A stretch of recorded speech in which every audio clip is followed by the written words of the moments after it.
Kutwatu apa itu? Kutwatu mana Ustaz? Ini Kutwatu waktu imra'atin imraah bi imraah. ini sudah masyhur ini. Makmumnya seorang perempuan dan perempuan. Terus bagaimana Hmm. kalau dia si imam itu nggak balik? Kata ulama tetap sah. Jadi si perempuan itu, si imam itu belum balik ya, sekitar umur 8 tahun atau 9 tahun atau 10 tahun itu diperbolehkan tetap sah dan mendapatkan fadilahnya berjamaah. Wa tabtul fi arba'in. Mungkin kayak gitu Ustaz, kesimpulannya. Jadi mungkin yang perlu diperjelas ini nanti kalau mau didiskusikan wakut watum ra'atin birojul ini. Jadi bermakmumnya seorang perempuan dengan laki-laki itu bagaimana itu? Itu bisa dicari lagi Ustaz ibaratnya. Bisa jadi pertanyaan itu. Oke, terima kasih. Terima kasih. Jadi yang perlu untuk digarisbawahi, wala yasihu iqtida. Jadi kenapa tidak sah?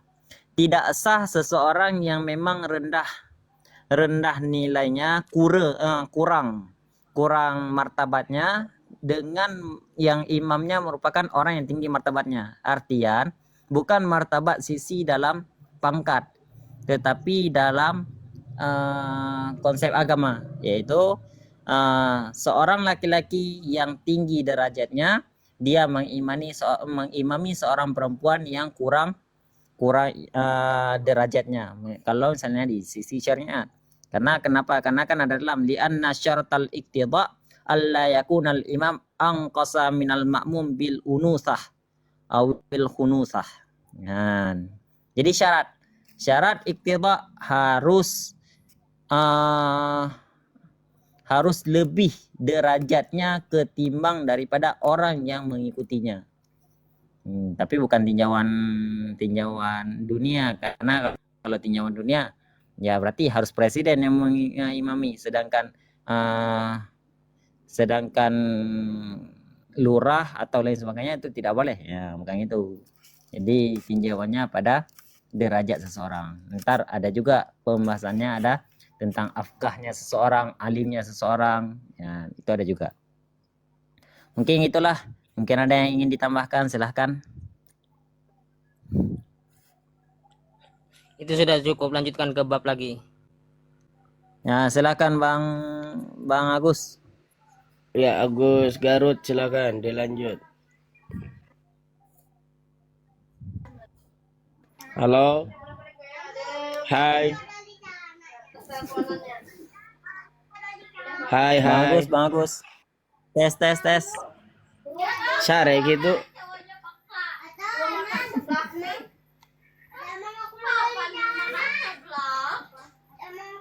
Faslun fi syuruti wa jawazi jam'i taqdim. Fasal pada segala syarat-syarat yang membolehkan jamak takdim. Syurutu jam'i taqdimi arba'ah. Syarat-syarat jamak takdim itu ada 4. Bada'atu bil ula. Bada'ah yaitu memulai dengan yang pertama. Wa niyatul jam'i fiha, dan niat jamak padanya salat. Wal muwalatu bainahuma, muwalat beriringan di antara keduanya. Wa dawamul uzri, dan dawam udhur. Jadi yang membolehkan seseorang tersebut untuk jamak takdim ada 4. Yang pertama, seseorang ketika memang ingin melakukan salat jamak takdim, maka dia mendahulukan yang awal dan mentakhirkan yang akhir. Contoh misalnya memang dia ingin menjamak takdim antara zuhur dengan asar, maka dia harus melakukan salat zuhur terlebih dahulu baru melanjutkan salat asar. Tidak boleh salat asar dulu baru salat jamak takdim. Yang kedua, niat jamak padanya salat. Dan dia harus disertakan dengan niat jamak ketika dia melakukan jamak takdim. Jangan sebagaimana dia salat seperti biasa. Maka kalau misalnya salat seperti biasa, maka seseorang tersebut tidak dikategorikan orang yang menjamak salat. Kenapa? Karena tidak diselipkan niat jamak dalam niatnya. Wal muwalatu bainahuma, dan muwalat itu apa? Beriring-iringan di antara keduanya salat. Jadi jangan nanti ketika dia sudah selesai salam daripada yang pertama, dia melakukan salat sunat dulu baru melakukan sholat yang kedua. Itu tidak beriring-iringan. Tapi bagaimana? Sholat yang pertama, setelah salam salat yang pertama, maka dia lanjutkan dengan sholat yang kedua. Wa dawamul udhur. Jadi orang tersebut dawam udhur. Dalam artian kata dawam udhur, memang orang tersebut dalam dalam keadaan safir, bukan dalam keadaan sudah sampai ke mustautin atau tempat yang sudah di bertanah air. Ada ingin ditambahkan? Silahkan. Ada ingin ditambahkan?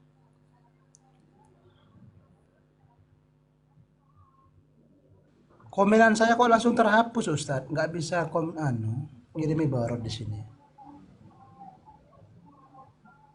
Itu Oh, langsung itu terhapus. itu karena terblokir komentar kadang. Biasanya 2 kali, Gimana? kalau 2 kali nggak bisa berarti nggak bisa kalau komen gitu berarti oleh TikTok.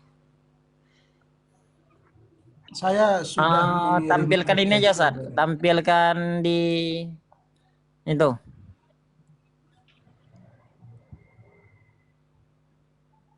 Yang punya saya, gimana caranya ini?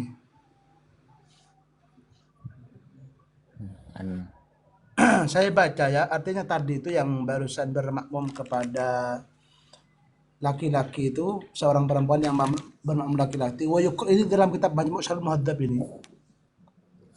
Dalam kitab Majmu' Syarh Muhadzab. Saya foto.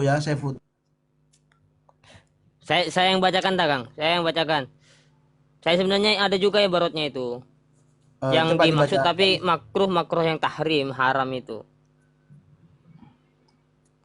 Kalau makruh ya makruh aja Kang. Iya, makruh tahrim lah. Enggak, kemudian disarahkan oleh apa? Oleh Syarhul Muhadzabnya itu siapa udah lupa saya. Abu Ishaq Asy-Syairaj, oleh Abu Coba Ishaq Asy-Syairaj.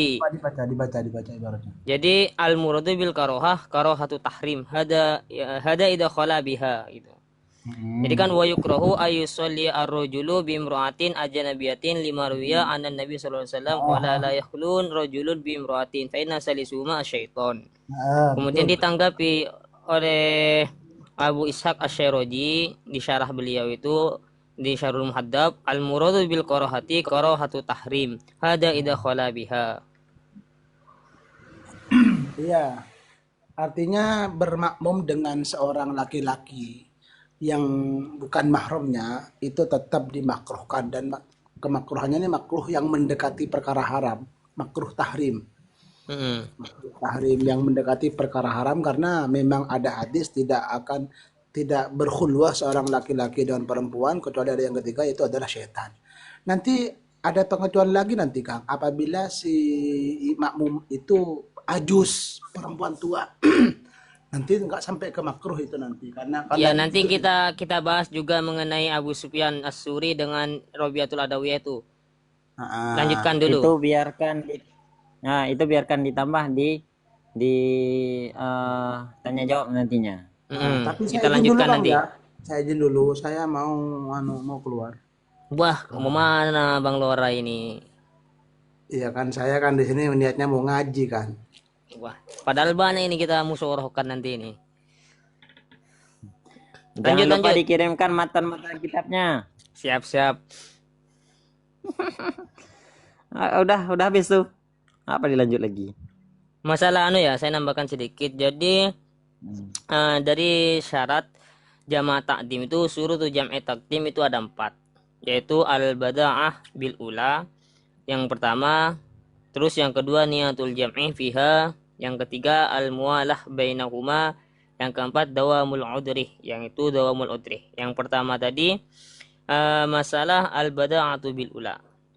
Jadi mulai dengan sholat duhur jika ingin mendulukan sholat asar di waktu duhur, dan memulai sholat maghrib jika mendulukan sholat isya di waktu maghrib. Maksudnya apa? Kalau duhur dulu baru asar, maghrib dulu baru isya gitu. Nah, andai kata dibalik, maka sholat yang didahulukan dianggap batal jika disengaja dan tahu. Nih. Namun jika tidak disengaja dan tidak tahu, maka sholat yang didahulukan tadi menjadi sholat sunnah mutlak. Ya, berarti sholat asarnya menjadi sholat sunnah mutlak. Gitu. Nah, begitu pula jika sholat pertama ternyata batal, maka sholat kedua yaitu asar atau isya menjadi sholat sunnah mutlak. Nah, ini berlaku jika tidak ada sholat faitah atau sholat yang ditinggalkan atau dia punya kodok misalnya. Nah, sehingga bila ia pernah meninggalkan sholat fardu yang sama, maka sholat tersebut menjadi sholat kodok dalam 2 masalah terakhir tadi. Jadi sholat asarnya dia punya hutang asar. Nah, ternyata dibalik dia sholat takdimnya. Nah, maka sholat asar itu bukan sholat mutlak, tapi sholat yang mengkodoi terhadap yang ditinggalkannya itu. Yang kedua, niatul jami fiha, yaitu niat jamak pada sholat pertama. Ini jelas, niatnya jamak, maksudnya di sholat duhur itu niatnya di sana gitu. Jadi niat jamak itu ada pertama dari 2 sholat walaupun bersama salam. Nah, abdolnya niatnya berbarengan dengan takbiratul ihram sholat pertama. Itu lebih abdolnya. Yang ketiga, al-muwalah bainahuma, yaitu tanpa diselangi atau ditunda di antara keduanya. Setelah melaksanakan sholat duhur, kemudian jangan ditunda lama-lama secara urufnya. Ya. Nah, baru nanti sholat asar. Kalau ditunda lama-lama secara urufnya, maka sholatnya yang jamaah takdim itu tidak sah. Jadi tidak ada terpisah antara kedua sholat tersebut dengan pemisah yang lama secara uruf. Ya, gambarannya gimana? Waktu yang cukup untuk melaksanakan 2 rakaat ringan seperti biasa yang dilakukan itu secara urutnya. Nah, kalau misalnya pemisahnya itu misalnya berwudu, tayamum, mencari air sebentar, ya, walaupun hal itu tidak diperlukan misalnya, atau waktu adzan dan iqomah, ya, hingga sekiranya terpisah, ya, maka masih diperbolehkan selama pemisah itu tidak lama itu. Masih boleh juga melaksanakan qobliyah duhur, lalu sholat asar atau ba'diyahnya juga itu masih boleh. Terus yang keempat, dawamul udri, yaitu udurnya terus, ya, terus ada di sana. Maksudnya apa? Udur safar bagi musafir dia tetap dinamakan bepergian, bukan niat untuk mukim gitu. Atau adanya hujan itu tetap ada bagi orang yang mukim ketika masalah jamaah takdim karena hujan gitu. Kan boleh jamaah takdim karena hujan. Terus udur ini masih ada sampai sempurnanya takbiratul ihram kedua. Jadi ketika sudah sholat duhur, sholat asar, takbiratul ihram kedua itu masih sempurna ada udurnya. Udurnya itu tidak habis gitu. Ya, dan juga tidak disyaratkan adanya safar di takbiratul ihram pertama. Hal ini berbeda dengan masalah hujan. Ya. Kalau hujan itu harus ada ketika takbiratul ihram pertama dan salam dari sholat pertama. Terus hingga takbiratul ihram kedua. Nah, seandainya hujan berhenti selain keadaan itu, maka tidak masalah. Gitu. Oke, silakan Mas Agus. Lanjut yang jamak Syarat takhir. jamaah takhir. Jamak takhir ya. Bismillahirrahmanirrahim. Ya, ya. Tadi paslon ini pasal menjelaskan syarat-syaratnya jamak takhir. Ada jamak takdim, ada jamak takhir. Syurutu jamak takhir, syarat-syaratnya jamak takhir isnani ada 2. Niatut takhir yang ke-1 ada niatnya mengakhirkan. Waqad bakia dan teman-teman nyesa itu apa? Nyesa itu bahasa Indonesia bakia itu. Halo. Halo, kenapa Kang Agus? Waqad bakia itu kalau bahasa Sunda itu nyesa, kalau bahasa Indonesianya ditranslate. Waqad bakia Sisa, dan bagus. benar-benar Sisa. betul. Tersisa. Bakia dan benar-benar sisa. Itu jamak takhir min waktil ula dari waktu yang ke-1. Ma yasa'uha dari apa-apa yang lega itu apa? Lega itu bahasa Indonesianya. Ditranslate. Luas. Ma yasa'uha apa-apa yang luas itu sholat jamak takhir itu. Wadawamul udur dan dawamnya udur. Ila tamamisania kepada kesempurnaan yang kedua gitu. Teruskan enggak? nambah sedikit. Sebelum masuk ke syarat qasar. Kalau Sama ya sedikit ya. Hah? Teruskan enggak? Itu pasal 1 pasal lagi. Nanti di itu langsung ya. Ya enggak apa-apa, ditambahkan lanjut. Paslon ini pasal menjelaskan syarat-syaratnya sholat qasar.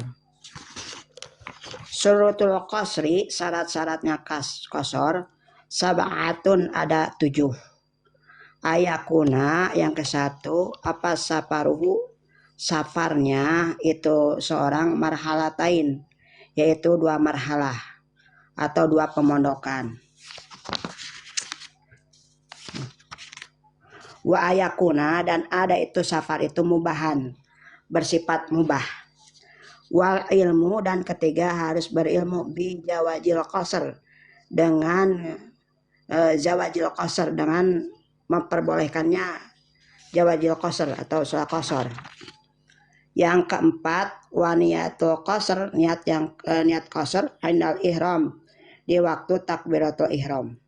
Yang kelima, wa antakuna, dan ada apa as-sholatu rubaiyah, sholat bersifat 4 rakaat atau 4. Yang keenam, wa damus safar, dan keenam itu dawamnya safar. Ila tamamiha, dengan kesempurnaannya sholat safar. Itu dawam itu bahasa Indonesia apa itu? Ditranslate itu ya. Dawam itu Wa selalu alayat berpergian. Ya, Maksudnya dalam keadaan safar hingga sempurna gitu. Dalam keadaan kondisi dia itu berpergian walaupun ya, di mana saja gitu. ya dawam itu kalau bahasa Sunda mah dawam itu. Kalau Langgeng ditranslate ke bahasa Indonesia apa? Wa dawamul safar itu. selalu. Dan selalu safar. Ila tamamiha, dengan kesempurnaannya sholat. Yang 4, wa alayak tadiya, dan sesungguhnya tidak boleh mengikuti ya bimutimma, dengan mutim. Itu apa mutim?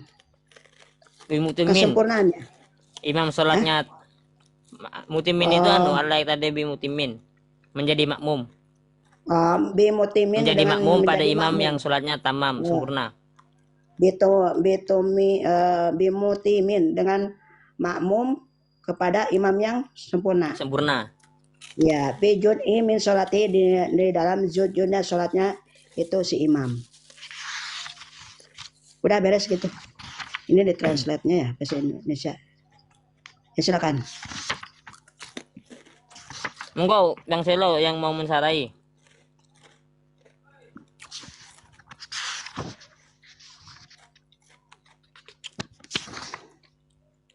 Enggak ada. Aneh kalau enggak ada. Ya silakan. Lanjut ke syarat jama takhir. Ya. Jadi syarat jama takhir isnani. Syurutu jam'i takhir isnani. Yang pertama niatut takhir waqad baqiya min waqtil ula ma yasa'uha. Yang kedua dawamul udri ila tamamis saniyati.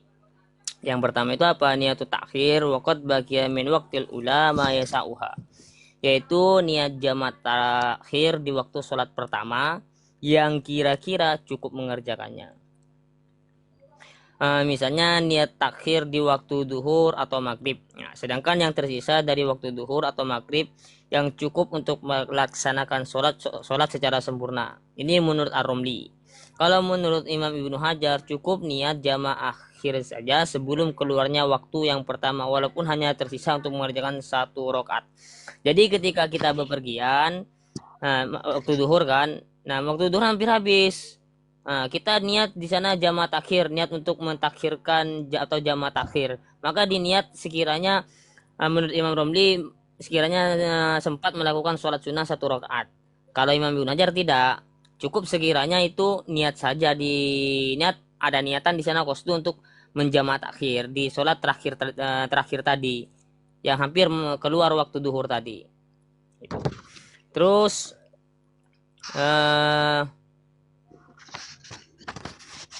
dawamul udri ila tamamis saniyah, yaitu adanya udur hingga sempurnanya sholat kedua. Maksudnya gimana? Yaitu adanya safar hingga selesainya sholat kedua, yaitu sholat asar atau isya. Nah, apabila safar itu tidak berlanjut selesai misalnya sehingga menjadi mukim di tengah sholatnya, maka sholat pertama yaitu sholat duhur atau maghrib menjadi niatan kodok, maka dia kodok. Nah, makanya menurut Imam Nawawi orang sakit boleh melakukan jama takdim atau jama takhir ketika memenuhi syarat-syaratnya.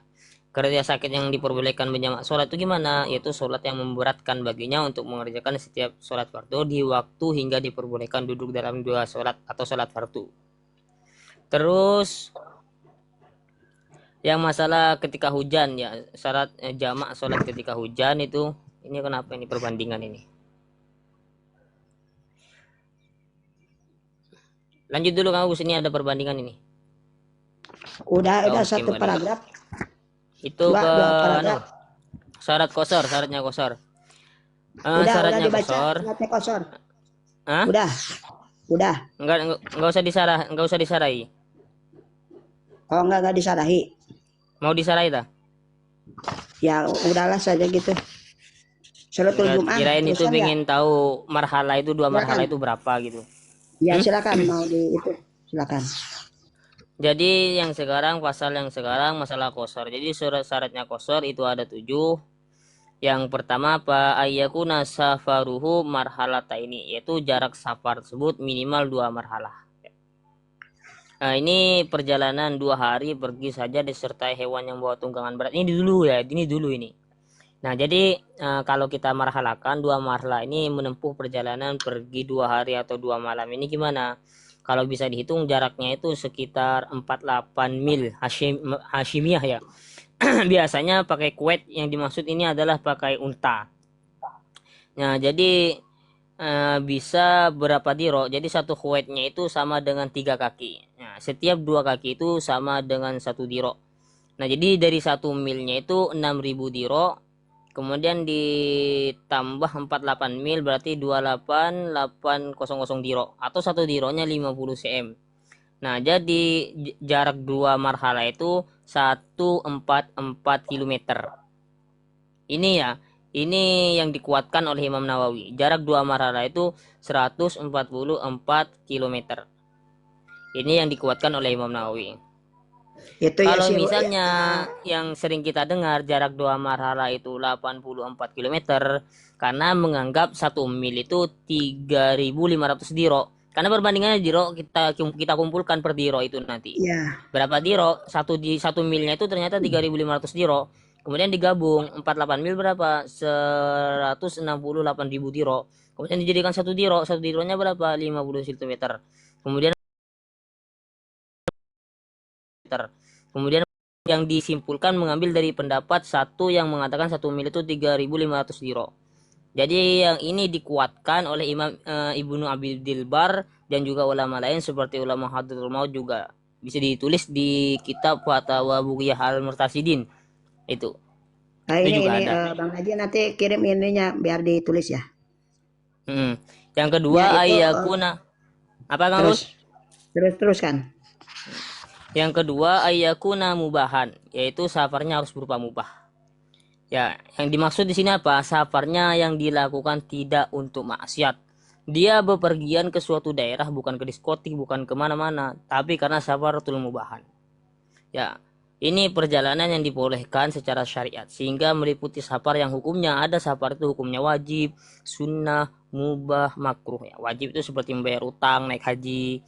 Nah, sunnah seperti perjalanan silaturahim, mubah seperti perjalanan dagang, makruh seperti perjalanan sendirian atau perjalanan dengan kain kafan untuk orang mati gitu. Jadi qasar itu nanti kita akan membahas masalah qasar yang tidak diboleh itu. Ada yang qasar asy bis safar, ada asy bis safar fis safar gitu. Jadi kalau perjalanan yang diniati dari awal untuk maksiat jelas tidak boleh. Ada yang safarnya diubah menjadi maksiat setelah di tengah-tengah ia bersafar yang bukan maksiat gitu. Diubah lagi ke maksiat gitu. Nah, itu nanti itu ada. dalam kitab itu Ustaz Najib ini kitab itu ya Ghuyatul Munayah. Kemudian al-ilmu yang 3, al-ilmu bijawazil qasar. Harus mengetahui diperbolehkannya qasar. Jadi bila melihat orang-orang mengqasar lalu ikut mengqasar bersama mereka tanpa mengetahui hukum bolehnya, maka tidak sah salatnya. Jadi catatannya itu apa? Qasar itu sifatnya pilihan.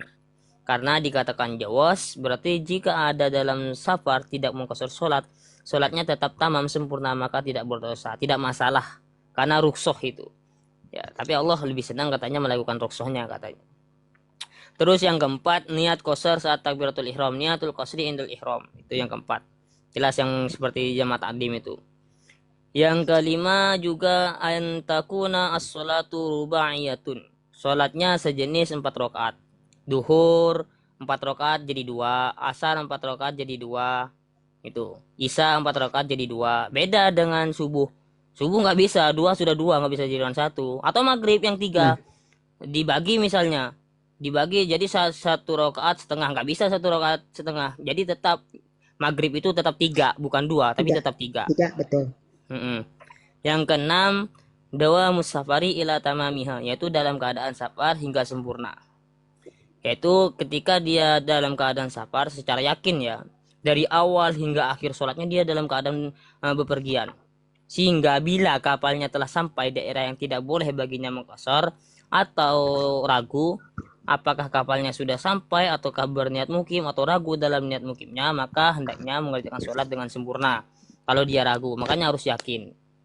Terus al-layak nomor 7, al-layak tadiyah bimutimmin fi juz'in min sholatihi, yaitu tidak menjadi makmum pada imam yang sholatnya tamam sempurna, yaitu tidak qasar berarti, meski sebagian rakaat saja, yaitu tidak menjadi makmum pada sebagian sholatnya dengan seorang yang sholatnya tamam sempurna atau tidak qasar.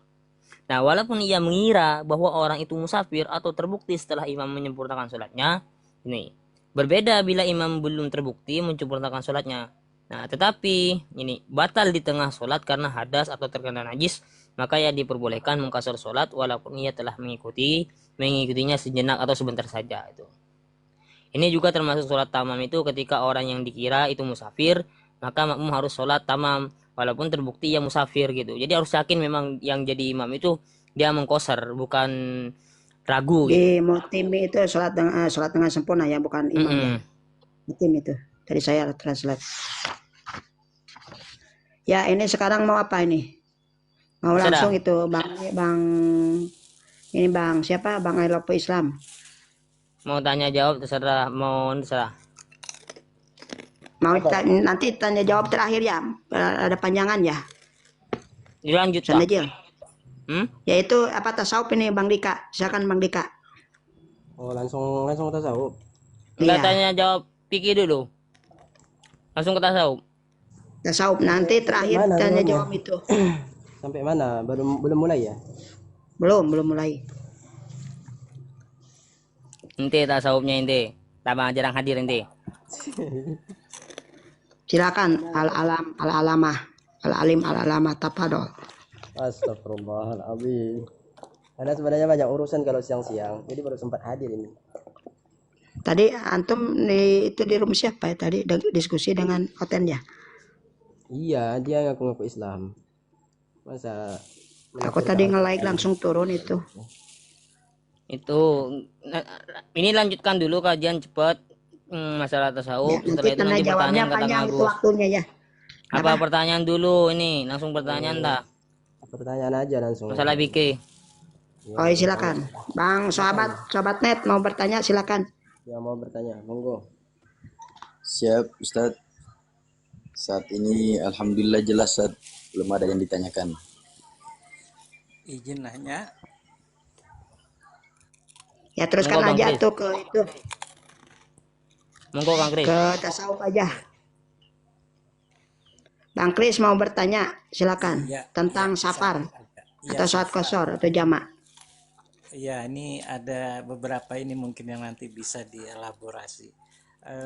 Sebuah safar ini kadang-kadang long distance ya. Kalau di pesawat tuh bisa sampai 15-17 jam gitu. Itu kan bisa melewati beberapa waktu sholat ya. Misalnya nih kita penerbangan berangkat jam 10. Itu baru sampai di tujuan tuh besoknya lagi gitu loh. Nah, apa yang bisa diberikan uzurnya, apakah kita sholatnya sholat dalam kendaraan bisa dikosor atau dijama atau bagaimana gitu, karena kalau di pesawat kan nggak ada ruang khusus untuk sholat dan kita juga nggak tahu kiblat kan di bawah gitu. Ini kayak soalnya ini permasalahan yang udah jadi fenomena gitu loh, karena perjalanan entah bisnis trip entah umroh gitu kan. Kalau umroh kan 9 jam gitu. Jadi misalnya kita berangkat jam 10 pagi nih, terbang sampai di tujuan itu udah besok harinya, artinya kan beberapa waktu sholat itu terlewatkan gitu loh. Apakah dianjurkan kita sholat dalam kendaraan, di atas kendaraan maksudnya, seperti apa yang dilakukan Rasulullah. Terus caranya apakah kita qasar atau kita jamak atau bagaimana? Terima kasih. Monggo yang mau jawab, yang mau jawab. Assalamualaikum Ustaz. Waalaikumsalam warahmatullahi wabarakatuh.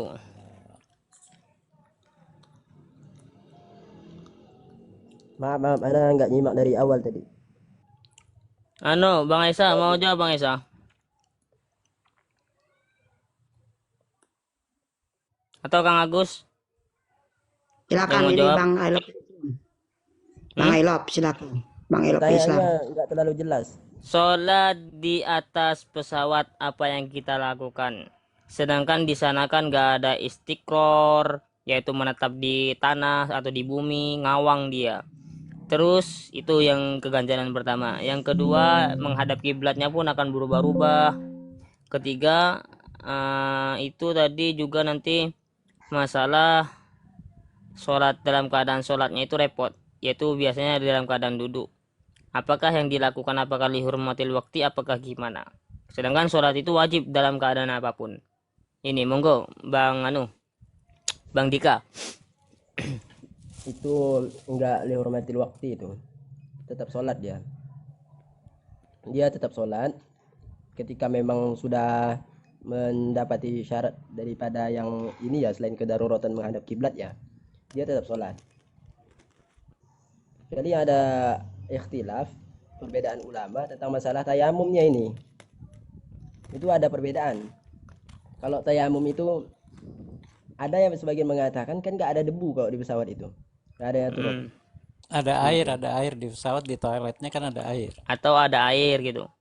Wudunya terpenuhi lah sudah. Tinggal sholatnya gimana ini? Iya tetap sholat. Itu tetap Apakah boleh juga menjamaknya sedangkan dia sholat dihurmatil waktu? Kalau lihurmati waktu nggak perlu dijamak, Ustaz.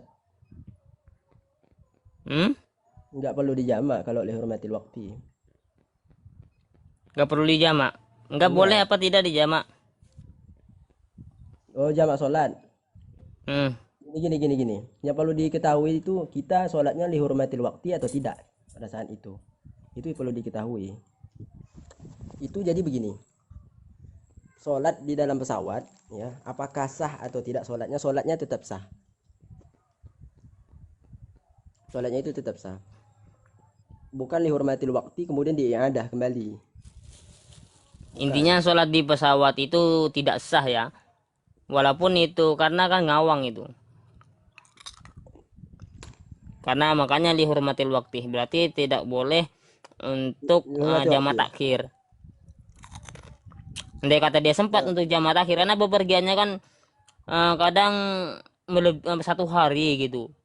Misalnya berangkatnya jam 10 pagi. Sampainya itu sampai malam, sampai jam 11, jam 12 misalnya. Itu kan sudah beberapa waktu ditinggalkan. Itu nggak bisa di jamak takhir pun sulit kan gitu. Andai kata dia tadi di jam 10 itu untuk jamak takdim kan masih enak duhur dan asarnya. Nanti masalah maghrib dan isanya di jamak takhir gitu. Kadang seharian full gini. Jadi kasusnya ini dihormatil waktu. Karena juga sholatnya kan begini, Ustaz.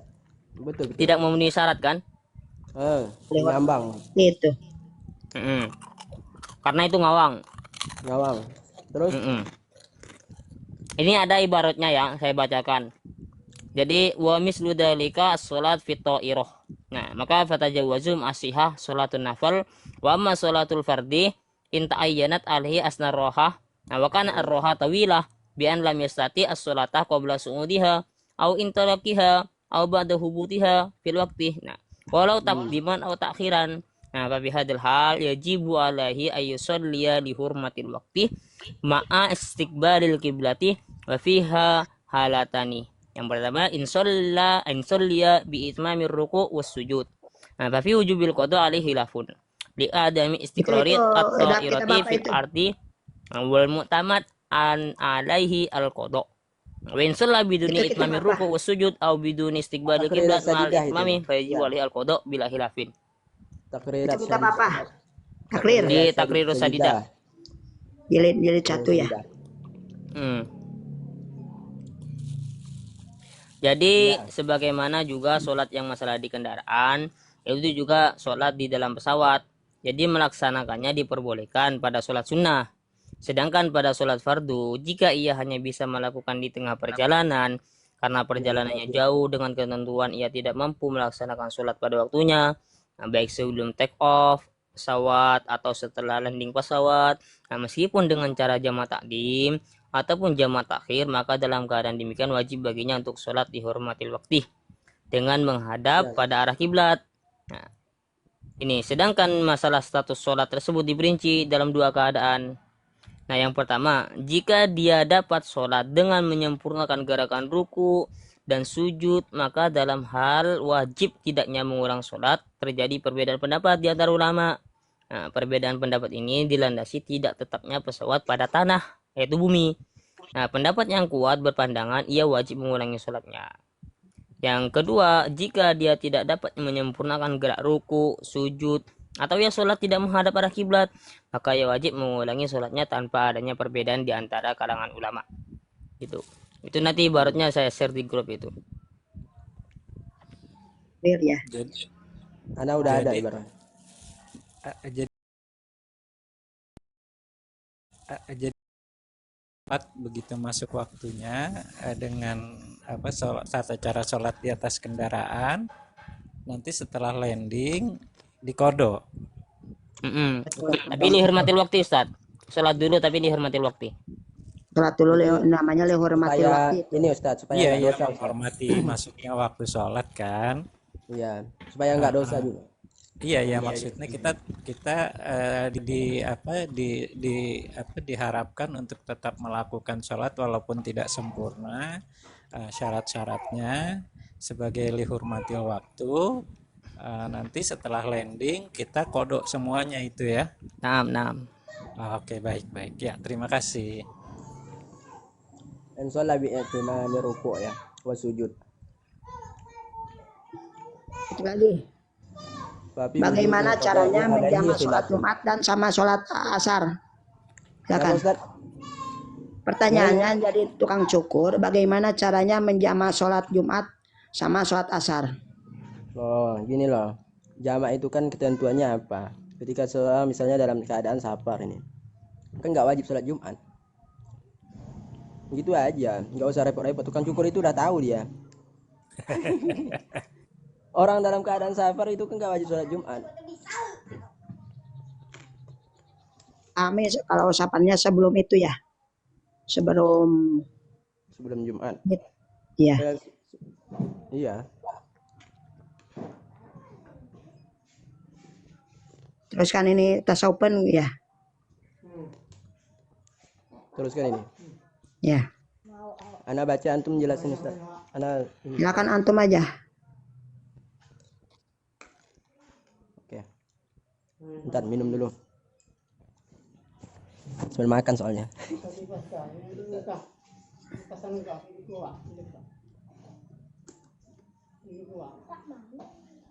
Wah, nyan.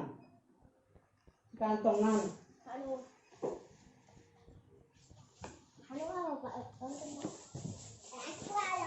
Bab itu hanya Ustaz Fikri, kata Ustaz Fikri. Faslun itu, faslun qala Imam Ghazali. Bukan itu. Nomor 17 ya. Ini di PDF-nya udah. Yang mana yang ditanyakan? Ini di PDF-nya kan, ini kan di PDF yang dikirim di grup ini. Allah Akbar. Bukan maksudnya Bang. Itu sudah jauh dah, bukan di sana. Masya Allah niat tah. Gini, sholli fardol asri arba rakatin majmu'an ilaihil Jumat misalnya, mustaqbilal kiblat dan lillahi ta'ala, atau usolli fardol duhri. Atau rakaat ini misalnya, atau qasron majmu'an qasron misalnya bil asri mustaqbilal kiblat dan ma'muman lillahi ta'ala. Seperti itu, Gus. Udah lanjut sudah. Udah. Itu bukan di sana. Pasalnya bukan di sana. Lanjut ya nih Ustaz. Oke, lanjut ya. Itu Bismillahirrahmanirrahim. Udah baru mulai kan? bukan udah Udah jauh udah. Ah, Di pasal mana? halaman berapa itu?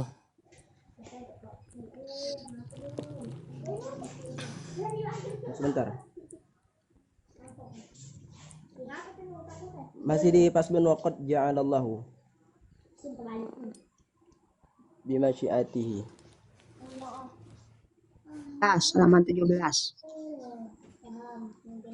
Aduh, nge-lag ini handphone nih. Sambil buka PDF. Bentar, buka PDF-nya dulu. Ini tutup aja lah, biar nggak terlalu nge-lag. Nomor 1 nih, nomor 1 yang utang nih. Lagi nomor 2, nomor 3, nomor 6. Bentar buka PDF-nya. Kalau nggak yang ini dulu baca dulu Ustaz. Layar ngambang ini nge-lag soalnya.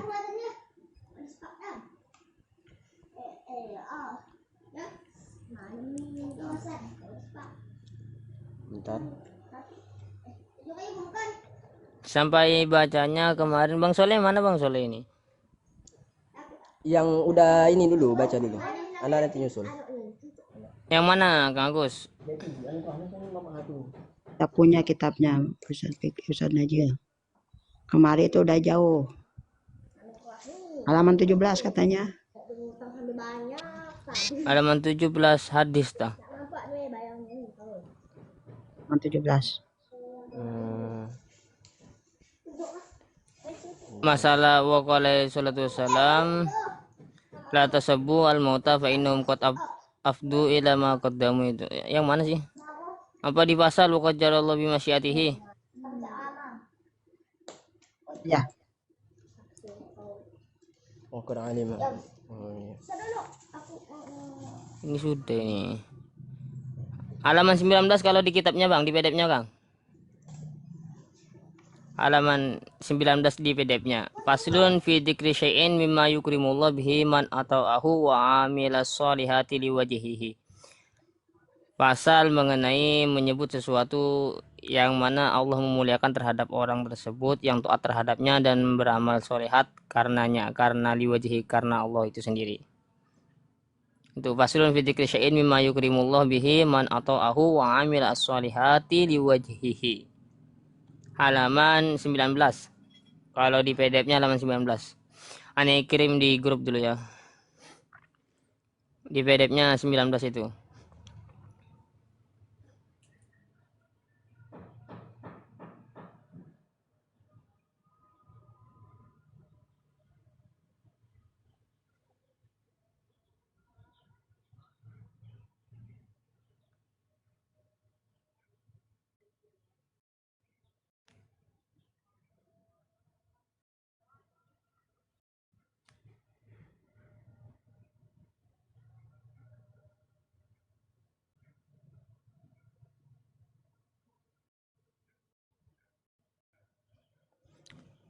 Ketemu Kang Agus?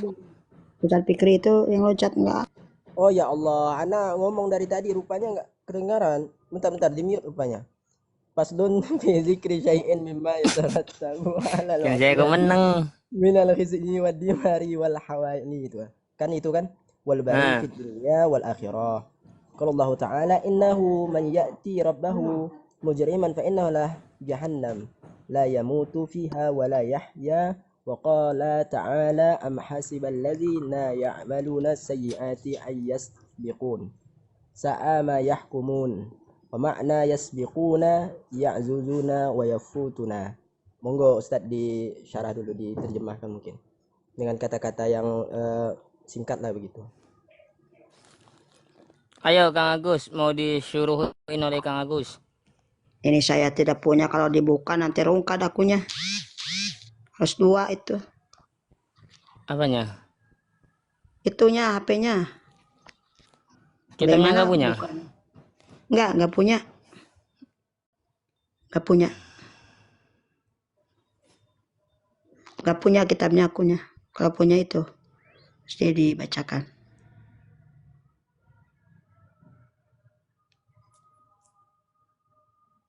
Lanjut aja Bang Dika, dibaca aja dulu Bang Dika. Baca aja. Oke. وقال تعالى من يعص الله ورسوله فقد ضل ضلالا مبينا. وقال رسول الله صلى الله عليه وآله وصحبه وسلم لا يزني الزاني حين يزني وهو مؤمن ولا يسرق السارق حين يسرق وهو مؤمن ولا يشرب الخمر حين يشربها وهو مؤمن. وقال عليه الصلاة والسلام إذا أذنب العبد ذنبا كانت نقطة سواد في قلبه وإن عدا زاد ذلك حتى يسود قلبه. ذلك قوله تعالى كلا بل رنا على قلوبهم ما كانوا يعصبون. وقال عليه الصلاة والسلام قسوة القلب من كثرة الذنوب. وقال صلى الله عليه وسلم innal abda la yuhramu rizqa li dhanbin yusibuhu al hadis. Monggo Ustaz di ini.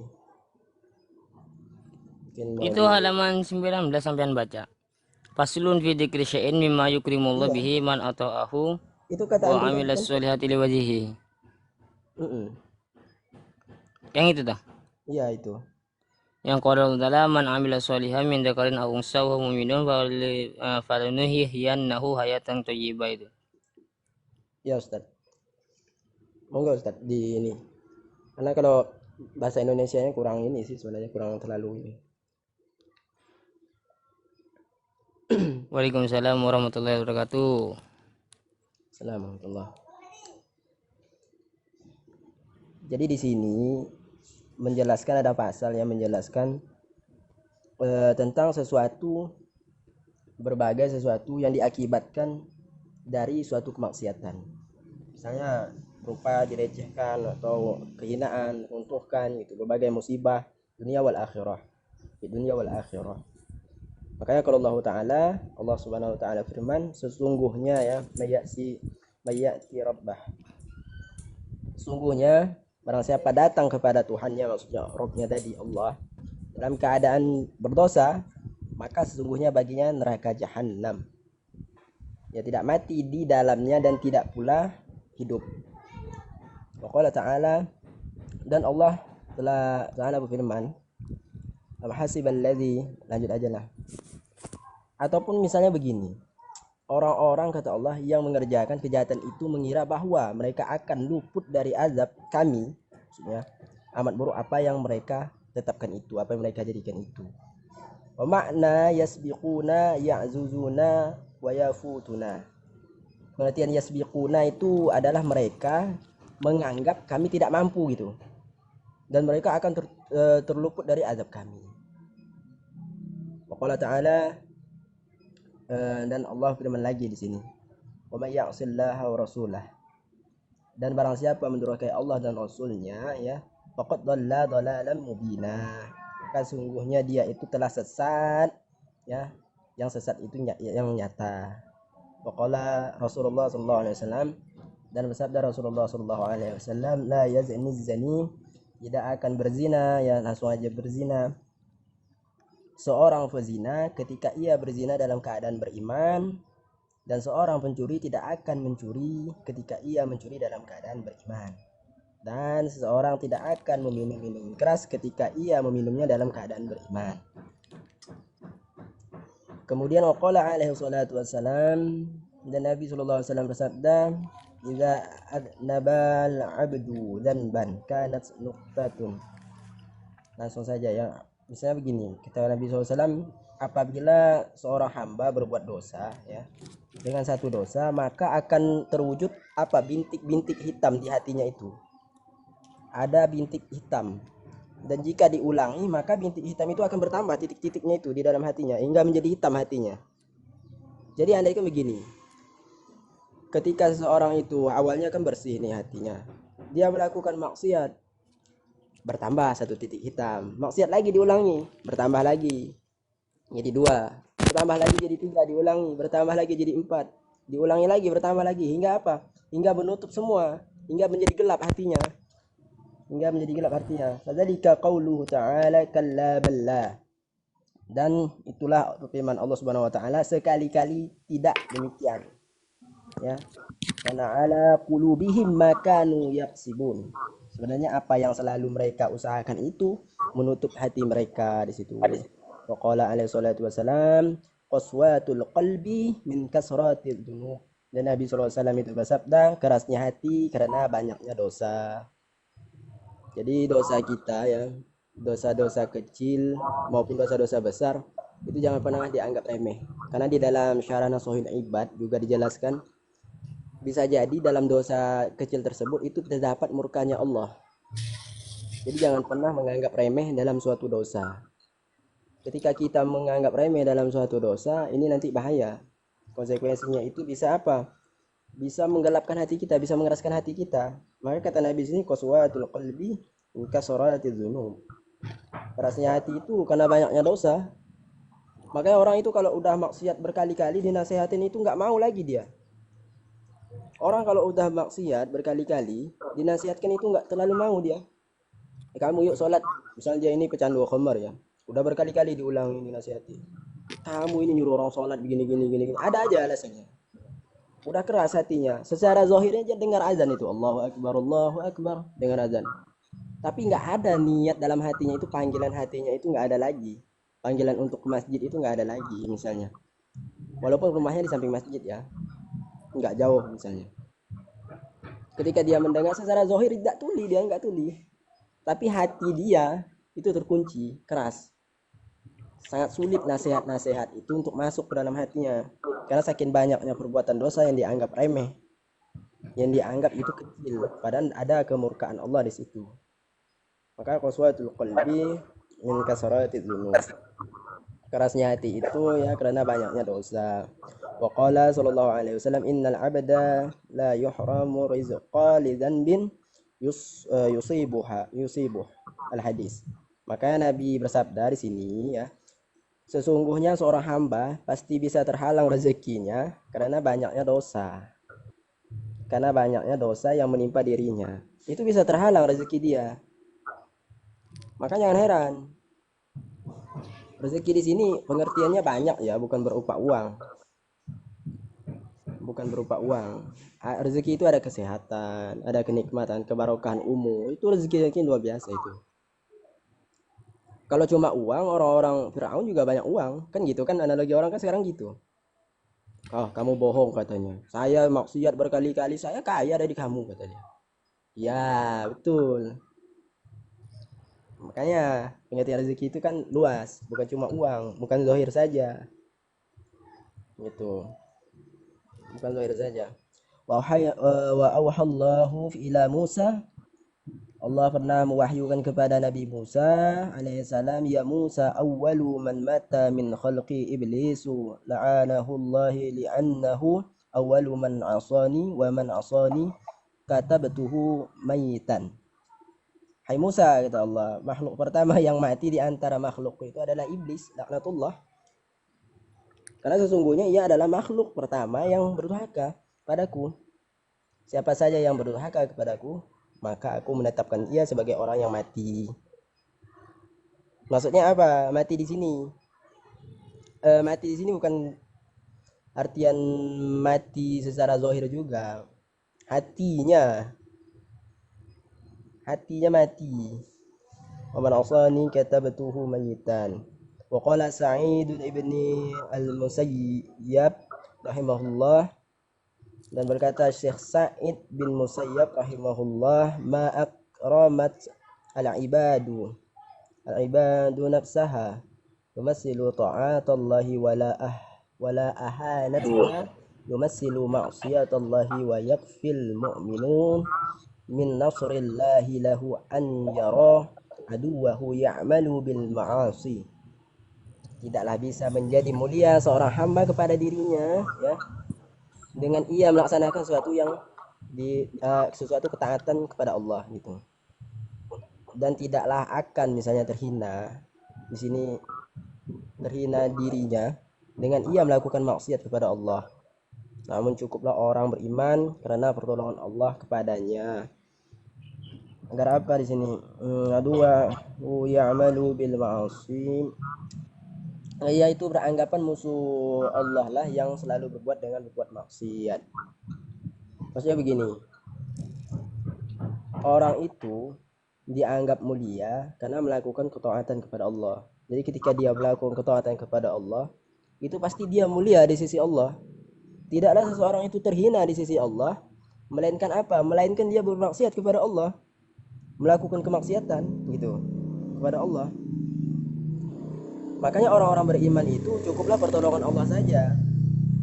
Dia nggak memikirkan pertolongan orang lain. Dia nggak memikirkan apakah nanti saya ada orang yang nolong saya ketika saya susah. Enggak, cukup saya bagi Allah nolong saya. Subhanallah wa ni'mal wakil pokoknya. Itu orang beriman.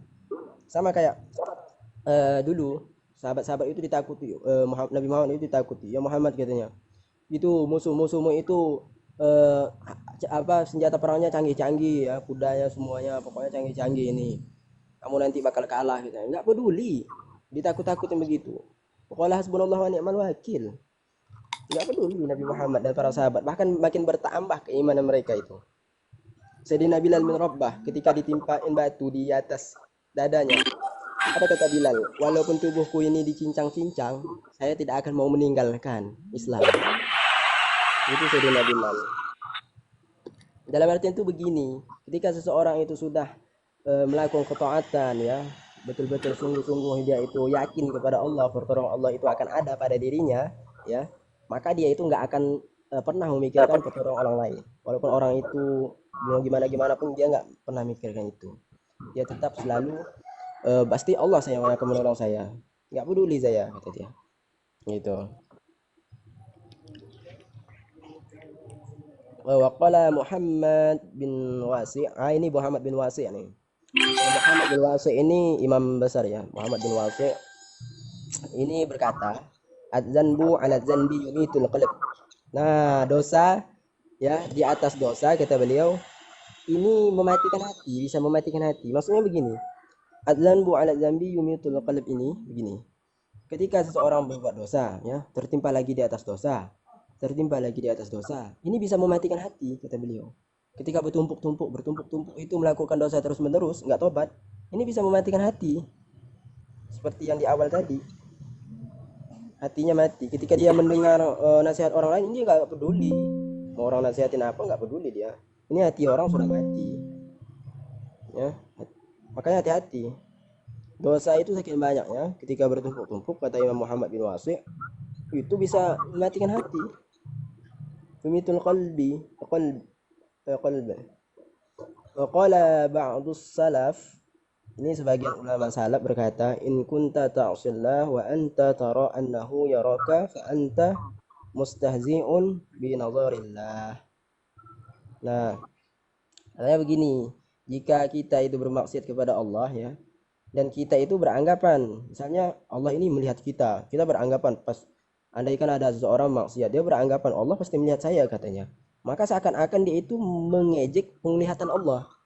Misalnya begini, analoginya begini, ada polisi ya, kita nggak pakai helm, udah tahu bakal kena tilang, kita lewat saja depan polisi itu, seakan-akan kan kita ngejek polisi tersebut gitu. Ini seakan-akan kita ini merendahkan dia, mengejek dia dengan aturan itu, aturan negara kita nggak ikutin gitu. Padahal udah jelas-jelas kalau nggak pakai helm itu ditilang misalnya. Kita lewat saja depan dia itu, padahal dia ngelihat gitu. Nah, seperti itulah orang bermaksiat, perumpamaannya di sini.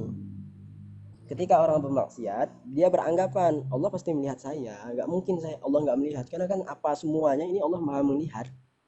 Allah itu ya maha melihat, dia maksudnya. Kemudian dia beranggapan demikian, seakan-akan kata beliau di sini dia itu mengejek pandangan Allah tersebut. Seakan-akan dia itu mengejek, karena dia sudah tahu bahwa Allah itu melihat dia, tapi dia masih melakukan itu gitu. Wa in kunta ta'sihi wa tara annahu la yaraka fa anta kafirun. Nah, ini, dan jika misalnya ada orang maksiat ini kepada Allah maksudnya, kemudian beranggapan bahwa Allah itu melihatnya, maka bisa jadi ini, maka engkau adalah kafir. Ini ngeri di sini nih. Riwayatnya salafus saleh ya, tapi sebagian salaf mengatakan ini bisa jadi kafir. Maka engkau adalah orang kafir. Kafir di sini bukan dalam keartian ini.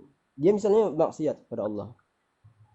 Kemudian dia beranggapan, "Wah, Allah melihat saya mau maksiat dimanapun, mau di dalam tanah, mau di ruangan apapun, itu pasti Allah ngelihat sama saya," katanya. Nggak mungkin Allah nggak ngelihat sama saya. Seakan-akan dia itu mengejek Allah. Ini loh, saya maksiat, udah kelihatan, tapi masih maksiat gitu. Terus apa? Orang-orang seperti ini, ya. Makanya kalau bang salaf di sini dikatakan, maka engkau adalah orang kafir, katanya.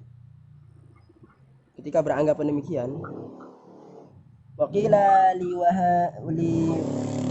Wahib bin ibni al-Warid, hal yajidu ladzatal ibadati man ya'sillah. Pernah dikatakan kepada Syekh Wahib bin al-Warid, ya. Maksudnya begini, hal yajidu ladzatal ibadati man ya'sillah. Apakah orang yang bermaksiat itu kepada Allah misalnya bisa merasakan kelezatan beribadah? Ditanyakan pada beliau ini. Apakah orang maksiat kepada Allah itu bisa merasakan kenikmatan ibadah, kenikmatan taat kepada Allah? Ya. Qala, beliau menjawab, la. Tidak, kata beliau. Wala man yahumul bil ma'siyah. Tidak, kata beliau. Dan tidak juga bagi orang yang berangan-angan untuk maksiat. Bayangkan. Orang untuk ini kan orang maksiat ini udah melakukan maksiat. Yang ditanyakan ini, apakah bisa merasakan kelezatan berbuat taat? Beliau menjawab tidak. La, kata beliau, nggak bisa. Wala man yahumul bil ma'siyah. Begitu juga orang-orang yang berandai-andai, berangan-angan untuk berbuat maksiat. Ini kan bayangan saja ini. Belum dilakukan, tapi dia sudah berandai-andai gitu, berangan-angan untuk misalnya berbuat maksiat, saya akan maksiat misalnya, saya akan maksiat nanti. Baru sekadar demikian dia sudah bisa tidak merasakan kenikmatan dalam ibadah. Makanya Imam Syekh Mutawalli Asy-Sya'rawi beliau ada satu doa itu, Allahumma ahrimni ladzata maksiatik warzuqni ladzata ta'atik, gitu apa doa beliau.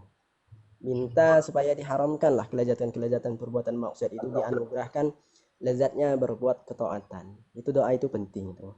Walaupun nggak bisa matanya bahasa Arab, ya bahasa kita, ya Allah. Jadikanlah saya ini bisa untuk lezat dalam berbuat taat, ya. Dan jadikan saya ini benci dalam perbuatan maksiat. Itu penting itu.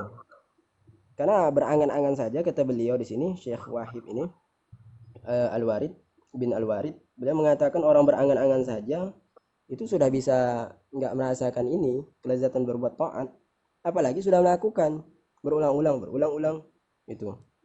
Maka kata Imam Muhammad bin Wasi tadi kan, adzanbu ala dzanbi yumitul qalb. Dosa yang bertumpuk-tumpuk di atas dosa lagi, di atas dosa lagi, itu bisa mematikan hati. Jadi sangat bahaya sekali itu. Kemudian wakana salafus salih, dan ada ulama soleh nih, salaf soleh. Yaquluna, mereka pernah mengatakan begini, al-ma'asi baridul kufri ay rasuluh.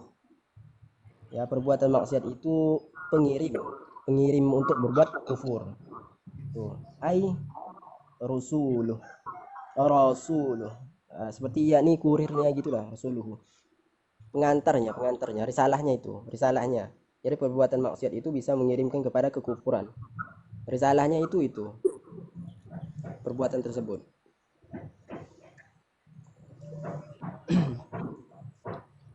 Wa ala jumlati fa'alamatus suqut min ainillahi wal kauni fi maqtillahil a'malu bi ma'siyatillah, ya. Kemudian secara umum, secara global itu ya, ala jumlati fa'ala, maka tanda-tanda kejatuhan atau terhinanya misalnya orang itu di pandangan Allah, di keberadaan dirinya dalam murka Allah tersebut gitu, ada perbuatan untuk maksiat kepada Allah.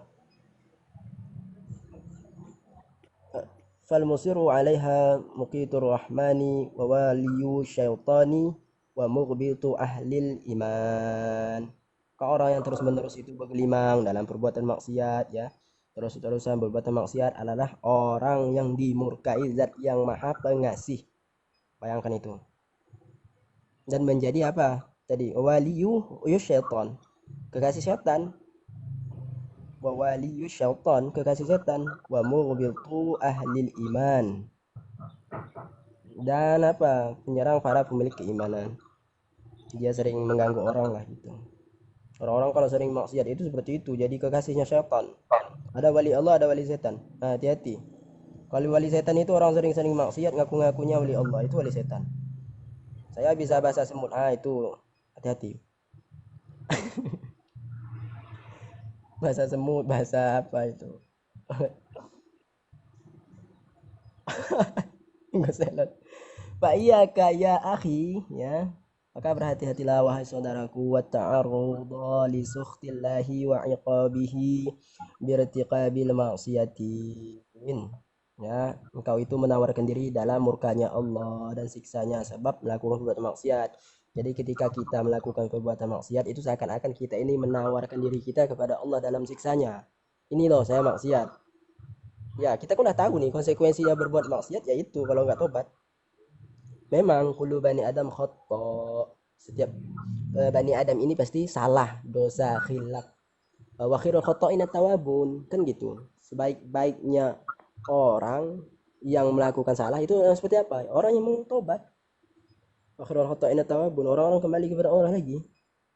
Jangan takut kembali kepada Allah itu. Saya nggak punya ilmu. Wattaqullah wa yu'allimukumullah. Allah yang akan mengajarkan. Cari guru. Mayuridillahu bi khairin yufaqihu fid din, kata Nabi. Siapa yang Allah inginkan kebaikan untuk dia, maka Allah akan mudahkan dia itu dalam kepahaman dalam agama, kefakihan dalam agama. Maka jangan khawatir, saya ini orang awam, sholat saja nggak bisa, jangan khawatir. Cari guru yang dapat bimbing kita, ya, bisa ngajarin kita tidak maksiat, gitu. Maka orang-orang itu kalau terus-terusan maksiat, waliyu syaitan, jadi kekasihnya setan, gitu. Wa mahma da'atka nafsuka ila irtiqabiha fadzakkirha bittillaillahi 'alaika wa nazarihi ilaika wa khawwifha bima apa ini? Tawa'adallahu man asahu min alimil azabi wa 'azimil iqab. Ya. Seandainya begini, seandainya nafsu kita mengajak kita melakukan maksiat, ya, maka gimana cara kita mengingatkan? Maka ingatkan nafsu kita ini dengan pandangan Allah atas diri kita. Misalnya hawa nafsu kita ini, yuk maksiat yuk, kata hawa nafsu. Amarah ini hawa nafsu itu kan ada 7 tingkatan kan, kalau di Qasul Qais itu kan amarah, lawamah, mulhimah, mutmainnah, radiyah, mardiyah, kamilah, kan gitu kan. Ini lagi di amarah ini. Ketika amarah bisu ini ngajak keburukan. Ingatkan, ya Allah, saya ini kalau melakukan perbuatan ini Allah pasti melihat saya, Allah pasti mengawasi saya ini. Maka ya Allah, saya buat apa sih saya maksiat, pasti Allah pasti melihat kita gitu. Dan penglihatan Allah itu kan pasti melihat gitu dimanapun kita ini. Maka takutilah hawa nafsu kita itu, ya, kita beliau, dengan sesuatu yang telah Allah ancamkan. Ketika orang maksiat, Allah mengancamkan apa? Dengan siksanya, dengan azabnya. Maka ketika hawa nafsu kita mengajak perbuatan maksiat, pertama ingatkan bahwa ketika kita maksiat Allah pasti melihat kita. Itu yang pertama. Yang kedua, ingatkan hawa nafsu kita itu dengan kamu nanti kalau kamu melakukan maksiat kamu akan disiksa, pedihnya azab Allah. Jadi ingatkan itu. Ya, jadi ingatkan itu. Walau lam yakun, ya, birtikabiha illa fawatu manazilis sabiqina wa hirmanu sawabil muhsinina lakana kafiyan.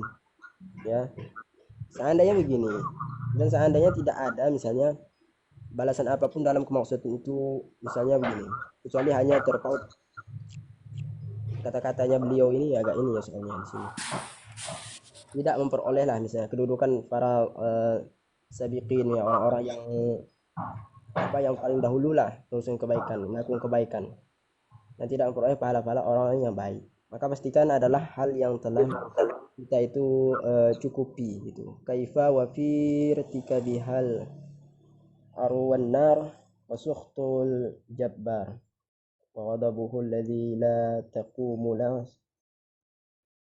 lahu as-samawati wal ard nas'alullah al-afiyah bimanniyah. Udah aja, udah asan ya. Udah ya, udah Ya. selesai ini. Udah Ya udah. selesai. Nanti Ya. lanjut lagi di paslon Masya kolaborasi. Allah, terima kasih keterangannya Ustaz Allah, walaupun jarang hadir ternyata keterangannya gamblang mengenai bahaya-bahaya maksiat. Sebenarnya pasti ada yang ingin tanya mengenai tasawuf Kang Agus. Kang Agus kalau sudah asar mau rungkat-rungkat terus, nggak tahu mau kemana Kang Agus ini. Kan itu aja gitu. Kan itu nanti pertanyaannya Enggak pertanyaan tasawuf dulu Kang Agus, baru ditutup Kang Agus. tutup dulu. Tutup dulu. Ya monggo Kang Agus yang ingin mau menutup, monggo ditutup Kang Agus. Mau tutup langsung atau mau ada pertanyaan dulu? Terserah sampean, mau ditutup pertanyaan. Tutup dulu, nanti ada pertanyaan ya. Tutup dulu pembahasannya.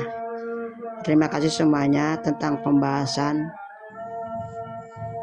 kitab yang namanya Tasawuf ya, yang dibahas oleh Ustadz Dika, yang sangat bagus sekali ya, karena mungkin kitab jagoan dia ya Ustadz Dika ya. Enggak juga, cuma kan anak kan bilang dulu, anak pernah baca, cuma bacanya ini penjelasannya itu enggak sampai akhir. Tutup dulu dengan doa. Allahumma ini as'aluka ilman nafi'an wa amalan mutaqabbalan wa rizqan thayyiban. Assalamualaikum warahmatullahi wabarakatuh. Assalamualaikum. Silakan yang mau bertanya. Ya mau bertanya mengenai tasawuf. Kalau nggak ada aneh aja yang tanya. Tinggi nih. Kalau beliau yang bertanya tinggi. Gini, saya tanya Bang Dika. Kita kan bahaya-bahaya mengenai maksiat itu kita telah ketahui. Terus gimana kita misalnya bertemu atau bermuka masam pada orang yang ahli maksiat, sudah orang itu misalnya terkenal kemaksiatannya di sana, suka ini, suka minum homer, suka gini gitu. Nah, kita bertemu dengan orang itu atau berpapasan, kita bermuka masam pada orang itu gimana? Allahu Akbar Allah. Oke, gini Ustaz. Yang perlu kita bertemu ya kan, kalau di dalam kitab Bidayatul Hidayah itu kan ada adab-adab tentang kita itu bergaul dengan orang kafir sekalipun kan dibahas itu kan. Nah, maka tunjuklah perilaku yang mencerminkan kebaikan. Karena ketika kita menasihati ya, misalnya kita sudah nasihati, karena manusia ini kata Imam Ghazali itu walisanul hal absahu min lisanil maqal, kan begitu. Itu perbuatan realita lebih berbekas dibandingkan ucapan. Jadi ketika kita menasihati seseorang, tapi kata kita senyum misalnya kan, kita senyum, kalau lihat orang itu harus senyum. Tapi ketika kita lihat ahli maksiat, kita ini mukanya seram, mukanya masem-maseman gitu. Nah, orang ahli maksiat ini akan memandang, katanya kan begini, kok begini, kata dia, kok nggak seperti ini yang dibicarakan gitu. Kok katanya orang-orang itu kalau udah ibadah itu akan senyum, akan baik sama semua orang gitu. Kok nyatanya seperti dia ketemu saya diacu-acuin, maksudnya diolok-olokin gitu, mukanya seram sama saya. Nah, makanya kata Imam Ghazali itu walisanul hal afsahu min lisanil maqal, kan begitu. Karena realita yang dilihat orang itu lebih berbekas gitu dibandingkan apa yang kita ucapkan. Karena ini tabiatnya manusia, wa tabi'un nas itu kan ila musa'adah fil a'mal amyalu minha ila al mutaba'ah fil aqwal ya. Karena manusia itu lebih terpengaruh apa yang dilihat kebanding apa yang diucapkan, apa yang diinikan sama orang, yaitu lebih pengaruh apa yang dia lihat gitu ketimbang mengikuti apa yang diucap, apa yang didengar ya. Jadi makanya kita ambil satu contoh, ada ulama ini, kita nggak usah sebut nama lah, dia didatangi satu pemabuk, ini ulama zaman sekarang ya, ini dirangkul sama dia, pemabuk ini dirangkul lagi, pemabuk yang ini mau tobat, nggak dipandang buruk sama dia. Akhirnya apa? Akhirnya orang yang mabuk ini, ya Allah, saya ini kok masih malu, dia malu sendiri. Kan sekarang orang kan udah kayak begini sekarang ini. Orang itu ketika masuk masjid, orang jarang sholat ini, saya malu kata dia ke masjid. Saya takut diejekin sama orang. Saya ini pendosa hebat kata dia. Saya takut kalau diejek-ejek orang itu takut. Karena kan saya ini tiap harinya bergelimang maksiat, ya minum khamr, zina dan lain sebagainya. Saya kalau ke masjid itu takut diolokin orang, takut dihina orang. Nah, hal-hal ketakutan seperti ini itu dipiaskan, ditepikan sama para ulama dengan adab-adab yang memang mencerminkan kebaikan-kebaikan. Jadi ketika ada orang salah, ikut dirangkul. Seperti gini kan, apa hukumnya orang yang di samping masjid dia nggak sholat berjamaah di masjid? Hukumnya ajak dia untuk sholat berjamaah di masjid. Kadang-kadang itu mengajak itu lebih dulu dibandingkan kita menghukumi secara fikih ya. Apa hukumnya seorang itu ketika rumahnya dekat di masjid tapi dia nggak ke masjid? Hukumnya ajak dia ke masjid. Sekarang kita itu mudah menghukumi, tapi kadang-kadang kita lupa untuk menyampaikan. Balighu anni walau ayah itu kadang-kadang lupa. Jadi begitulah Ustaz Azil. Masya Allah, gamblang sekali ya Ustadz. Jadi walaupun kita bersahabat atau berteman kepada orang misalnya yang suka bermaksiat atau gimana, tidak mengingkari terhadap hal itu. Jadi tidak boleh kita benci kepada orang tersebut, melainkan berarti cuma tidak senang masalah kejelekannya saja, namun dengan cara merangkul yang secara halus ya. Nah, Ustaz betul. Masya Allah, Masya Allah. Mungkin teman-teman ada yang mau tanya mengenai tasawuf ini? Enggak. Nanya Vicky boleh nggak? Nanti itu Ustaz Najil yang tadi yang takdir sadidahnya halaman berapa? 201. Ini aneh kirim ke grup, Beda-beda Ustaz Agus, kalau beda cetakan itu beda-beda. Iya, Nanti jilid di satu halaman grupnya bab grup jamaah bukan. khusus ya. Bab jamaah bukan. Ustaz Fikri, Ustaz Najil. Nah, nanti saya kirim ke Agus. Di grup khusus ya kirimnya. Enggak, umum. Ini saya mau nanya. Jilid satu tapi halaman berapa Ustaz Najil? Saya punya kitabnya. Bab jamaah Iya, bukan. nanti saya kirim, sampean cari di bab apa itu nanti saya kirim. Tenang, sabar. Ini saya mau nanya nih. Tadi belum, soalnya tadi waktu dijawab itu putus koneksinya, nggak ada sinyal. Saya minta dijawab ulang. Itu bagaimana memasukkan niat di dalam sholatnya gitu, niat jamaah di dalam sholat gitu. Gimana itu? Di Di sholat rokaat pertama atau di rokaat kedua atau gimana?